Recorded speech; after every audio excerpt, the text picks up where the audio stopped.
আমাদের কলকাতা শহরে চারিপাশে হিরে মাণিক্য ছড়ানো, আর সেই রকম ঐতিহাসিক হিরে মাণিক্যর সন্ধানে আজ চলে এসেছি বেহালা শস্যনা চাটুজ্জি পাড়ায়। অনেকে আবার ছয় শিব মন্দির পাড়া হিসেবেও চিনে। দুর্গা পুজোর সময় আর আমাদের লক্ষ্মী পুজোর রাতে একটা কালী পুজো হয়, এখানে মোড়ের মাথায় ওটা আছে। তো ওই কালী পুজোর সময় একমাত্র দুর্গা পুজোটা মানে দুর্গা মন্দিরটা খোলা হয়, আদারওয়াইজ পুরো বন্ধই থাকে। তো এবছরে যে পুজো হয়েছিল সেই পুজোর এই হচ্ছে কাঠামো, আর এই হচ্ছে এন্ট্রিকে। তো এখান থেকেই ভেতরে ঢুকতে হয়। হচ্ছে আমাদের আটবাড়ি চাটুজ্জিদের দুর্গা মন্দির।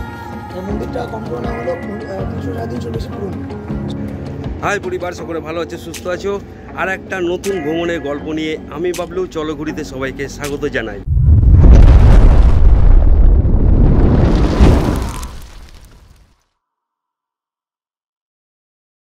আজ চলে এসেছি বেহালার যে আদি দুর্গাপুজো, 300 বছরের আগে দুর্গাপুজো হতো, সেই চাটুজ্জি বাড়ির পুজো আজ দেখাবো এই 7 ইঞ্চি স্ক্রিনে।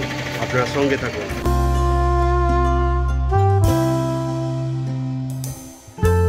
সুবিশাল মাঠ পেরিয়ে আমরা এখন দেখতে চলেছি চাটুজ্জি বাড়ির দুর্গা দালান দেখতে। শুনেছি এই পুজো নাকি 300 বছরের পুরনো। এই দুর্গা পুজো শুরু হয়েছিল 1718 খ্রিস্টাব্দে। তো এবছরে যে পুজো হয়েছিল সেই পুজোর এই হচ্ছে কাঠামো, আর এই হচ্ছে এন্ট্রিকে। তো এখান থেকেই ভেতরে ঢুকতে হয়।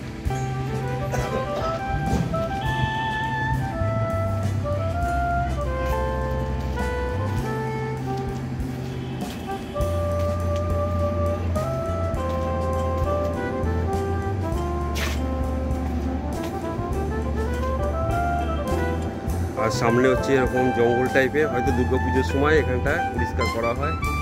আর এই হচ্ছে দুর্গা দালান।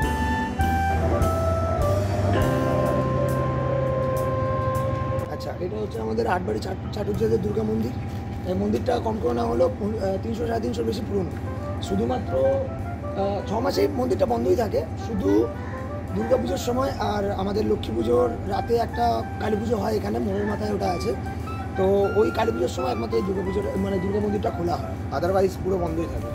আচ্ছা, আর এই যে দেখছি এই যে হাড়িকাঠ দেখতে পাচ্ছি, তো এই হাড়িকাঠের সম্বন্ধে বলি হতো অনেক বছর আগে, বলি হতো, বাট এখন ওই জিনিসটা নেই।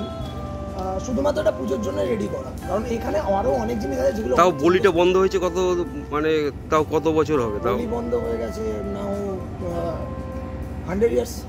100 বছর আগে মানে বলি বন্ধ হয়ে গেছে, তাই তো? হ্যাঁ, একদম 100 ইয়ার্স। মানে এখানে কি ছাগল বলি হতো নাকি? বলতে পারে মানে অ্যাকচুয়ালি পাঠা বলি হতো। তারপরে অনেক এরকম অনেক জিনিস হয় যার জন্য মানে ভেতরে এগুলো অনেক ভেতরে পার্সোনাল, যার কারণে একমাত্র ওরাই বলতে পারবে যে অ্যাকচুয়ালি এখানে মেম্বার। আচ্ছা, তারাই বলতে পারবে যে বলিটা কেন বন্ধ হয়েছে। এমনিতেও অনেক জায়গাতেই বলি বন্ধ হয়ে গেছে, কিন্তু হয়তো কিছু কিছু জায়গা ছাড়া। তো এখানেও ওরকম টাইপের। তো আপনি হচ্ছে এখানকার স্থানীয় বাসিন্দা, তাই তো? হ্যাঁ, আমি এখানে থাকি। নামটা বলবেন? আমার নাম হচ্ছে Abhik Chowdhury. Thank you, welcome.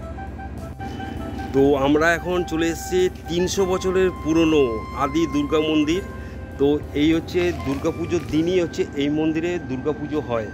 আর 100 বছর আগে পর্যন্ত এইখানে এই যে দেখতে পাচ্ছেন হাড়িকাঠ, তো এইখানে হচ্ছে পাঠা বলি দেওয়া হতো।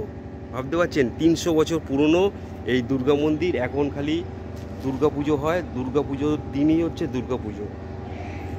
তো সামনেই হচ্ছে বিশাল বড় একটা মাঠ আছে, পুকুর আছে, ওখানে শ্রাদ্ধের কাজকর্ম হয়ে থাকে, এবং কি শিব মন্দির আছে 6খানা।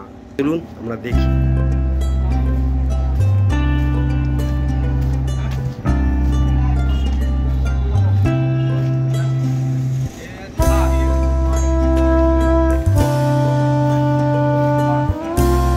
তো আমরা এখন চলে এসেছি 300 বছর পুরনো চাটুজ্জিদের আটবাড়ি। তো 1718 খ্রিস্টাব্দে এই মানে মন্দিরটা দুর্গা দালানটা স্থাপিত হয়। আর এই হচ্ছে শিব মন্দির। পেছনে মন্দির, এই হচ্ছে শিব মন্দির।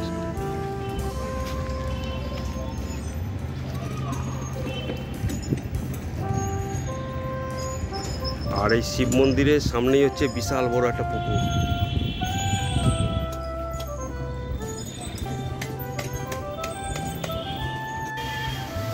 জলের ওপারে ছটা শিব মন্দির, দেখুন কত সুন্দর লাগছে, একদম লাভ লেক, আর এত সুন্দর ভিউ, দেখুন কত সুন্দর। চারিপাশে সব পুরনো গাছ দিয়ে, আর তার মধ্যখানেই হচ্ছে ছটা শিব মন্দির একই সঙ্গে দাঁড়িয়ে অপরূপ এক সৌন্দর্য সৃষ্টি করেছে এই শিব মন্দিরগুলো। আর এই শিব মন্দিরে এখনও নিত্য পুজো হয় প্রত্যেক দিনই।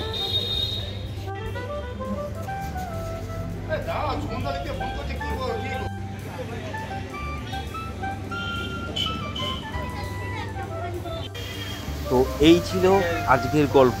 আশা করি গল্পটি ভালো লেগেছে, আর যদি ভালো লাগে তো একটি লাইক, শেয়ার, সাবস্ক্রাইব করতে একান্তভাবে অনুরোধ জানাই। আর আজকের মতো বিদায় নিলাম, আবার দেখা হবে নেক্সট কোনো পর্বে, নেক্সট কোনো গল্পে। আপনারা ভালো থাকুন, সুস্থ থাকুন, আর চলো করি দেখতে থাকুন।